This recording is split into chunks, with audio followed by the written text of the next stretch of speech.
Olá, tudo bem? Meu nome é Adriele Miranda. Hoje nós iremos falar sobre um assunto muito importante, que são os benefícios sociais. Bom, a nossa pesquisa ela é composta por Felipe Rocha, Gisele Macedo, Isabel de Assis, Maria Isabel e eu, Adriele Miranda. Nós estamos matriculados no curso de Gestão Empresarial da FATEC Zona Leste. Agora vamos falar sobre algo que realmente importa, que é os benefícios sociais. Bom, todos nós que estamos sujeitos ao mercado de trabalho precisamos ter um conhecimento sobre o que seriam esses benefícios. Eles nada mais são do que vantagens e facilidades que a empresa dispõe para o seu funcionário. Esses benefícios eles funcionam da seguinte forma: a empresa ela paga para os funcionários de forma indireta, convertendo uma parte do salário em assistências importantes. De acordo com a legislação trabalhista, os benefícios sociais são classificados em legais e espontâneos. Os legais são quando a empresa é obrigada a pagar ao funcionário tais benefícios. E os espontâneos são quando ela decide ou não pagar esses benefícios e dar essas vantagens aos seus colaboradores. Bom, agora vamos falar sobre quais são os impactos que esses benefícios causam sobre os funcionários dentro da empresa. Bom, sabemos que os benefícios são vantagens e facilidades, certo? Então, o funcionário, quando ele tem uma vantagem, ele fica muito mais motivado para exercer o seu cargo.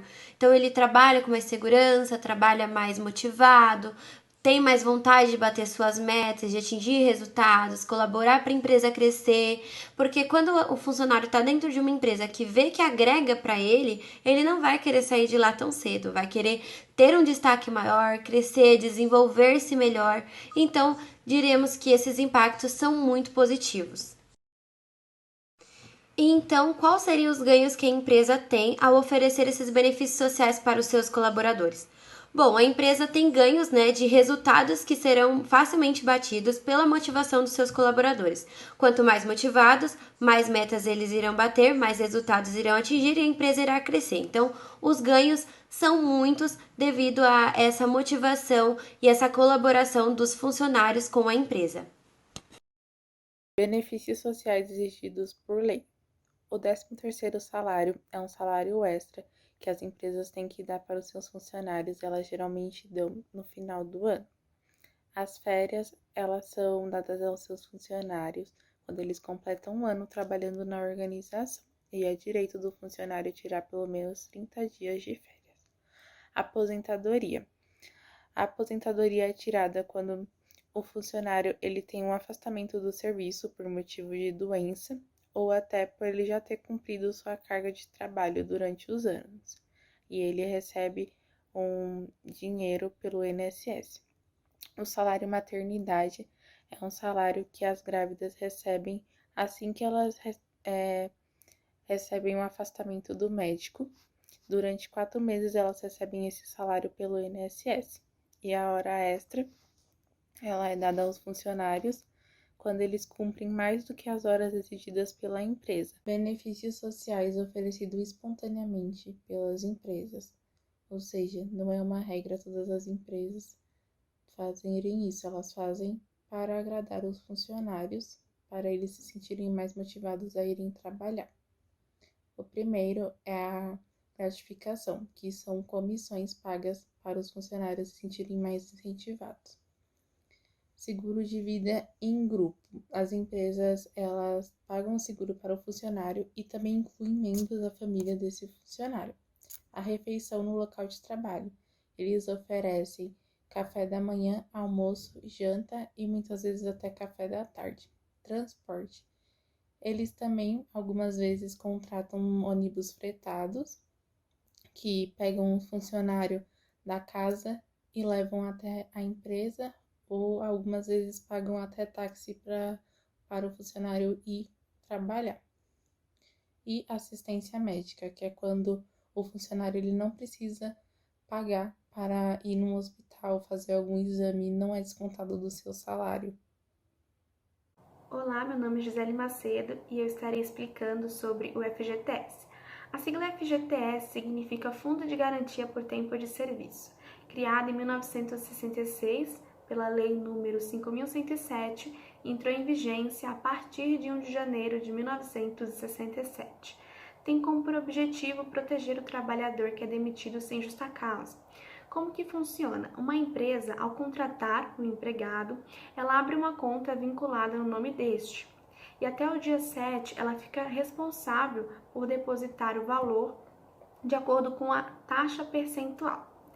No caso de trabalhadores que são regidos pela CLT, a taxa percentual é de 8% da remuneração do colaborador, e no caso de menores aprendizes, a taxa é de 2%.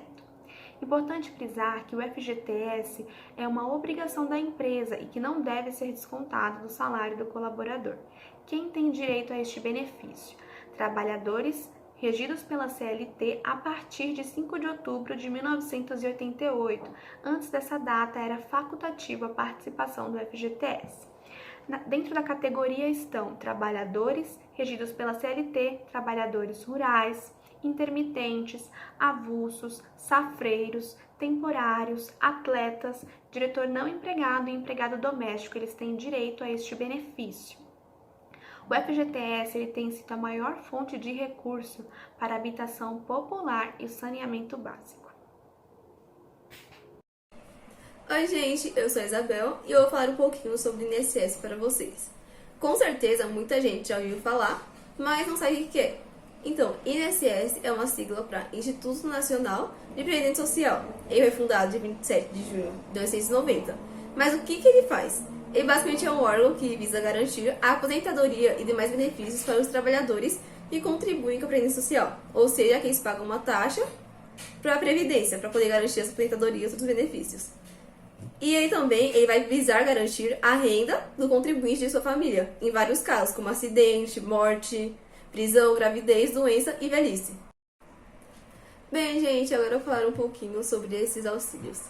Basicamente, todos esses auxílios eles são segurados pela Lei 8.213/91, que é a lei que vai assegurar todos os benefícios da Previdência Social. Então, ela vai ter vários artigos nela sobre isso.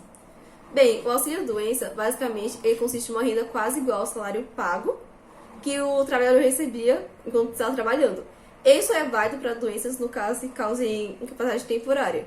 Ou seja, se um serralheiro quebrar o braço e ficar uns 3 meses sem poder trabalhar, ele vai receber esse auxílio. Só que, claro, que a pessoa tem que ir atrás dos seus direitos e ainda tem que conversar com o médico perito para poder verificar isso e liberar o auxílio.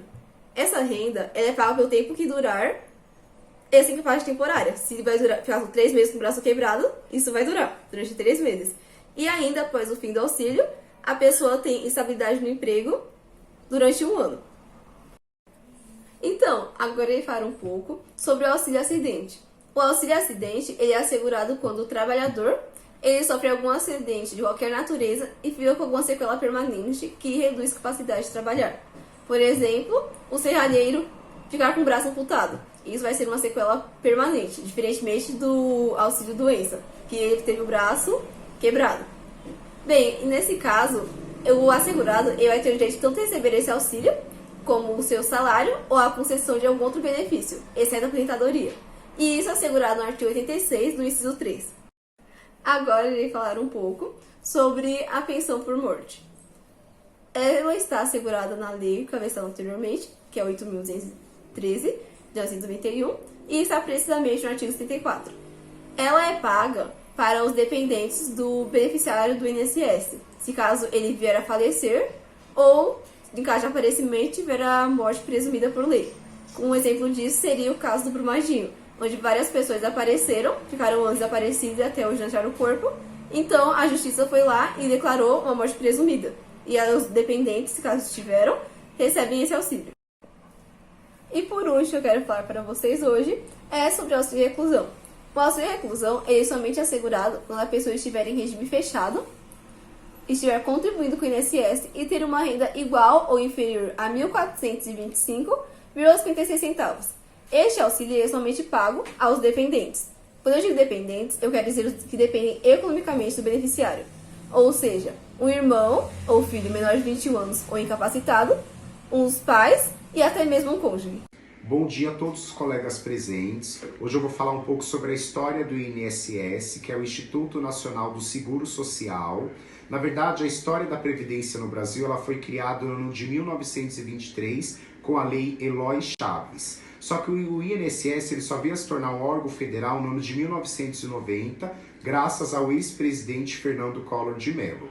E ao longo desses quase 31 anos de história, um dos pilares principais do INSS é o combate à redução da pobreza no Brasil. E se tratando desse país, temos aí em torno de 14 milhões de pessoas que vivem em situação de extrema pobreza, temos em torno de 15 milhões de pessoas desempregadas, ainda mais agora com essa pandemia, e temos aí em torno de 5 milhões de pessoas que vivem no desalento.